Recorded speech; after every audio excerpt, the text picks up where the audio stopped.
Hi everybody, how you doing? Anne here from the Schools Liaison team in LIT, and we're delighted to bring you the latest in our LIT chat series, and today we'll be chatting all things music, technology and production. So I'm delighted to be joined by my colleague Mike Gavin, who's the joint course leader for our very popular music, technology and production course at LIT. Hi Mike, how are you doing? Hi Anne, how are things? Thanks very much for having us here. Thanks a million for joining us today. And as we know, music technology is one of the most popular courses that we offer in LIT. It's part of our award-winning School of Art and Design, and it's offered at level 8 and also at level 7 through the CAO for students to apply for. So to kick off, Mike, could you tell us a bit about the course itself and what a student coming into us in first year can expect to study in music technology and production? Sure. So typically speaking, the course is designed for anybody who would like to come in and build a career in the world of music production, audio production, the kind of creative arts in a kind of a wider context. Students that come into us could expect to be working in recording studios over the course of their time here with us, recording studios in live theatre, a lot of technical production, but also working a lot on music production projects. So there is the word music is in the title, and it is a core part of what we do, but it doesn't limit you by any means. So you could be going down the route of being a musician if you wish to do that. You could go down the route of being a sound engineer if you wish to do that, or a music producer if that's what you want to do. There are other opportunities to get into kind of lighting design and theatre, or event management, or the music business kind of streams that we would have. So it's fairly all encompassing, and over the course of the 3 or 4 years, you get to kind of specialize in what it is you feel you would like to specialize in, and we direct you and we help you kind of find your path and find your structure in that, if that's what you wish. Fantastic. So it's good for students to know that at the start they don't need to know exactly what it is that they want to do. They develop those skills as they go through the course, and that helps them to decide the area maybe that they want to go into when they finish the course. Absolutely. So you can come in just having a kind of a generic interest in music, if that's all you want, or a generic interest in technology, and over the course of your studies you kind of refine your interest a little bit more based on the modules you do, the projects you do, and you get to go, okay, I'm doing a project that is based on, doing some Foley work for film. I really enjoyed that. Maybe I'll get into that kind of thing, that side of things, sound effects and creating your own sound effects for film. So it's very much a journey in the first instance. And my audio's cutting in and out there, is it? No, it's good. It's good. So that's great. I suppose, as you say, that the starting point is having a strong interest in the area of music. As regards a student coming in from school, coming in with their Leaving Cert, are there any particular subjects that they need? We often hear, when we meet students out and about, they ask, do I need to have physics? Do I need to have engineering? Do I need to be able to play a musical instrument? How would you answer those questions for students that might have any concerns around that? So you really don't need any of those things. I think the basic entry requirements for the program are foundation level maths at grade F2 or higher, and I think that's pretty much the only major requirement there. You need the kind of standard minimum of 2 higher level subjects and 4 ordinary level subjects in the Leaving Certs, including English or Irish. Apart from that, there is no real criteria for you to have any kind of engineering, physics background, or any any knowledge of any musical instruments or music theory itself. You come in and you study music theory in the first year with us. You come in and you study a module called acoustics in the first year with us. And all of those modules in first year are intended to bring you to a standard. So when you come into second year, you can start to elevate on that platform, on that base that we have given you in first year. And there's a lot of fun in that. As theoretical and as difficult as that might sound, it's actually great fun because you've got your hands on the keyboard in a music theory class.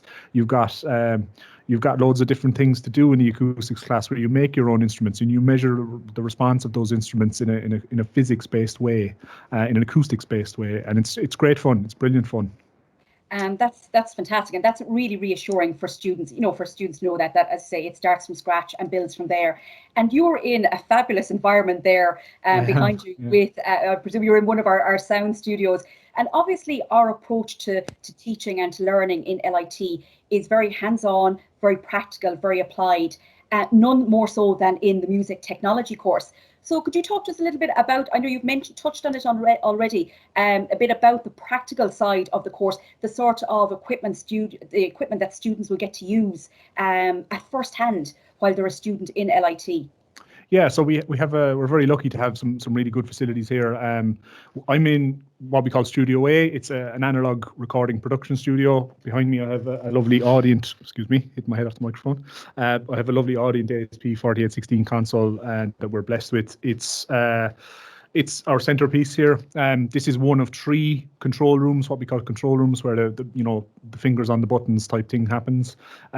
We have another room that is kind of more focused towards music production itself, synthesizers, MIDI controllers. You can go in and just plug guitars into the interfaces and the converters and just record bits and pieces of music. This room is more for actual recording sessions and mixing sessions. And then we have a kind of an overdub room in the next room over here behind me. And that is intended for smaller recording sessions and smaller mixing sessions. And each room is attached to what we call a live room. So students can come in, set up drum kits, guitar amps, pianos, keyboards, whatever they like, vocals, microphones like the one I have here next to my head. And they can just spend time working on projects like this. In addition to this facility here that I'm in, we have the Millennium Theatre, which is an amazing resource, and a lot of our classes take place in the Millennium Theatre. It's a 400 something seater theatre down in the main campus in Moylish here, and we have so large format PA systems and full lighting rig. It's a theatre environment. As well as that, we have kind of multi-purpose labs, Mac labs for audio production. We have video editing suites upstairs here just above my head, and we have a video editing lab on the very top floor of this building too. So we're blessed. So yeah. It really is a state-of-the-art learning environment for any student that comes into music technology. Yeah. And on the other side of that, then it means when they're leaving LIT, when they're graduating, they're very familiar with the industry standard equipment as well, which is obviously a huge advantage, to students when they're going out seeking job opportunities as well, because they've spent their 3 or their 4 years actually learning every day on that equipment, which is fantastic as well. And is there an opportunity outside of class time, maybe if students maybe are involved in a group or in a project, to actually use the labs themselves, once they're familiar with how to use the equipment? Yes, absolutely. So in first year, you spend most of your time in a couple of modules. You spend most of your time in here learning how to use these studios. And the first thing you do when you come back in second year is a thing called your studio driving license. And essentially, it is what it says in the tin. You need to obtain that studio driving license to be able to have a ticket in the door here, to be able to book it for whatever you like. And that can be it can be college projects that you're working on, or it can be some external stuff if you so wish. It's kind of, time in here is tight. These rooms are very much in demand. We have 4 years of a program, music technology and production program, but we also have 4 years of the creative broadcast and film production program, and they get the use of these facilities as well. So it's difficult to navigate at times, but these facilities are open for students to use as they please. Everything you do in these rooms, irrespective of whether they're college projects or not, will contribute to you being able to learn more about what it is you want to learn more about. So all of the lab facilities, they're open until 9, 10 o'clock in the evening. These rooms here are open until 9 o'clock in the evening, 4 nights a week, and sometimes on Saturdays too, based on demand. So yeah, absolutely. Whatever you want to achieve in these spaces, it's free for you to take. So it's a really fantastic hands-on creative learning environment. And you mentioned the creative broadcast and film production course as well, which also sits in the Department of Digital Arts where you're based. Are there opportunities for students from the two courses to work together maybe on industry projects or competitions, anything like that? Yeah, recently enough, actually for the last number of years, if I'm not mistaken, students from the Music Technology and Production Programme and the Creative Broadcast and Film Production Programme, they collaborate on the Smarter Travel Media Awards. I believe that's what they're called. Apologies if I got that wrong. So they collaborate closely on creating kind of media pieces, as short promo pieces, or kind of trailers for different things. In the third and fourth years of both programs, there's the opportunity to do some collaboration in the form of, it might be your final year project, or it could be a research project, or actually we have a module in third year of music tech called collaborative project, industry collaborative project, where you just have to pair up with somebody and work on a project that would be cognizant of the entertainment, the arts, the creative arts industry. So there's heaps of opportunity, and more recently again we have colleagues down in Clonmel in game art and design, creative media and design, digital animation production, and our students in music tech have gotten involved with the students down there. It's much easier since we've kind of moved to a remote way of working, in a sense, to be able to just jump on Microsoft Teams like we are here, and for students to get together and tease things out. So that has been really fruitful over the last 12 months, and it's brilliant to see that collaboration happening. It's representative of what happens in the real world, and we couldn't ask for more of that, you know. Absolutely, and obviously then in the background, the lecturers are there supporting the students as well, you know, which is great for the students to know as well. And really, it's a great opportunity for students to start to build up a portfolio of their work as well, for, you know, when the time comes that they have to go job hunting. So those collaborations and competitions give them that opportunity to do that as well, which is really super, which is fantastic. So as they move through their really action-packed 3 or 4 years in LIT, and it gets to the stage that, you know, students are graduating and looking at job opportunities, what sort of careers, what sort of jobs have the music technology and production students tended to go into over the last few years? Oh, there's a whole host of different things that people have gone into. I suppose the most popular ones, the most common ones would be live sound engineering, generally speaking, music production, record engineering, so recording engineering, sound engineering, mix engineering, which is a kind of a side project type of thing in the music production world. Being theatre technicians, lighting design technicians, musical directors for theatre or for, you know, for music, audio post-production, radio production, stage production management, sound design, Foley art. There's a whole host of things that people can get into. We have sent graduates of ours off into the world, and they've come back, you know, a couple of years later and said, you know, we went and we did a master's degree in music technology, or we went and did a master's degree in media, and they've ended up working in, you know, technical roles. They've ended up working in creative roles, in musical roles, in journalistic roles. So you're not really limited by what you walk out the door with here. You know, you have such a wide skill set, but a focused skill set that will allow you to, you know, basically have a think about what you would like to do when you leave, or when you're finished, you know, and the world is your oyster. I know that's a bit of a cliche, but it really is. That's fantastic. I say there's such a broad range of skills that students develop during the course that it makes them very employable as graduates. And, you know, we know that LIT graduates are very much in demand because of that very strong practical base that they build up during their time with us.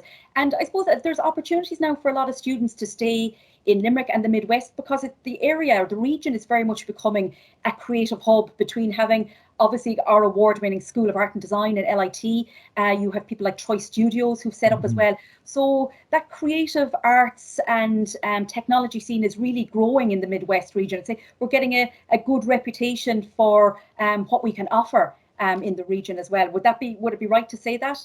Absolutely, very much so. Yeah, I mean, we're in the last 5, 6, 7, even 8 years, maybe even a bit longer, we're kind of looking at the landscape in Limerick and Clare and in Galway kind of change and become a little bit more creative all the while. So, you know, in Galway and Spiddle, we have close relationships on both programs with Telegale and TG Car, and there's a couple of post-production houses up there where, you know, graduates of ours have found employment. Like you said, we have Troy Studios. There are some other TV studios and kind of large post-production facilities or large production facilities being kind of set up in the region at the moment. UL have programs that are kind of similar to ours, and you know, in a kind of a less formal way, those students have kind of found each other and started creative projects together. So the music scene in Limerick is pretty, I call it intense. You know, I mean, it hasn't been the most active for the last 13, 14 months, however long it's been since the pandemic has hit. But you have little collectives like DIY LK, who are, you know, basically a non-profit music collective, and they set up gigs in local bars in Limerick. And it's all about the artists and paying the artists and getting experience for each other and, kind of fostering each other in a sense. You've got PX Music. All of these things are growing all the time, and they're becoming really popular on not just a national stage, an international stage as well. And these collaborations are effectively like LIT students from programs like ours and UL students from programs like ours, similar to ours as well, collaborating on things that they want to do. They're taking their skill set, they're taking their knowledge, and they're taking their passion, and they're turning it into something that is just incredible to watch. You've got Music Generation in Limerick City as well, and a lot of the people who come out of Music Generation in their kind of late teens end up here with us. And we have a couple of graduates this year who I remember working with in Music Generation 7-8 years ago, and it's great to see them coming out the other end now, being really adept musicians and producers, and just, you'd be really proud of it all. You'd be really proud of everything that everybody has achieved in that kind of sphere. The other thing to mention is, that we're kind of we're changing the name above our door at some point in the near future to Technological University of the Shannon with our partners in Athlone, and they have a similar program to us, and it's going to be great to see what kind of collaboration we can build out of that as we kind of traverse through the next couple of years with that transition and that consortium and that collaboration. It's going to be really interesting to see. Exciting. So there's really exciting times ahead, and I think more than anything, the last 14 or 15 months have showed us how much we all love the music and the art scene in Ireland, and we've all really missed it over the last while. So it's really good to see that things are opening up in that space again, and there's brightness on the horizon as well. So I suppose, Mike, you've kind of covered, you've given us a really good snapshot into the world of music, technology and production in LIT. Would you have any maybe final words of advice for a student as they're getting ready to finalise their CAO applications over the coming weeks? As the type of student maybe that should look a little bit closer at music, technology and at LIT. Any words of advice that you could offer in that space? I think the biggest piece of advice I could give you is, if it's something you feel you're interested in, but potentially you might be on the fence about, don't worry about that. An interesting thing to note might be that I'm actually a graduate of this course myself. So a couple of moons ago, I was on the fence about whether a program like this would be suitable for me or not, and I took the chance and I loved every minute of it. And here I am now talking to you in a strange twist of fate. But I'm very lucky to be doing the job that I'm doing. I love what I do. I love working with the students, and I see. I can see the students that come in and go, is this the program for me? And often they're the students who excel. They're the students who really get the most out of the program. And on that, the piece of advice I would give to people is our program, I am slightly biased, but our program is fantastic. And the team of staff that we have here are fantastic. And it's just a joy to work with those people every day and work with the students that we have every day. If you are passionate about music, if you're passionate about technology in any way, shape or form, and music production, or even the wider sphere of, audio for film or audio for radio, or, whatever you think, grab it by the horns and just throw yourself into it. The program is difficult. Our program is a hard one. You need to put your head down. You need to get the work done. And you need to be present, and you need to pay attention and all of the things that everybody will tell you. But once you do that, you're guaranteed to have the best time. It's really, really fun. It's just it's one of these programs that you kind of look at and you go, I'm going to be doing all this fun stuff, but where does the hard stuff come in? The hard stuff is definitely there, but trust me, the hard stuff will be a complete daddle once you kind of spend the first semester, the first couple of weeks of the year in first year, just putting your head down, getting on with that work. You'll really come out the other side in the following term, and you'll be well able, and you'll have the time of your life. It's a guarantee. Good stuff. I think that's, they're just really wise words. I think you mentioned words like, look at what you're interested in and what your passions are, and let that inform your choices, which is so important. And as a product of the system yourself, the LIT system, look at you. You've come out the other side, and you're a member of our lecturing team. Mike, I want to say thank you so much for joining us today and taking us through the course in a little bit more detail. Also, just to mention as well to anyone watching that Mike was actually nominated this year for a Teaching Hero Award, which actually nominates or which recognises excellence in teaching as well. So if you come into LIT and join us next year, rest assured you're going to be taught by the best in the business, by people like Mike and the team in LIT. So I just want to say thank you so much for joining us for LIT Chats today. If you'd like any more information about us, check out our website, look at lit.ie/CAO, and you can check out the range of LIT chats that are coming up over the next little while. So thanks for joining us. Thanks again to Mike for joining us as well. And hopefully we'll speak to you soon and welcome you all to LIT. So thanks a million for now.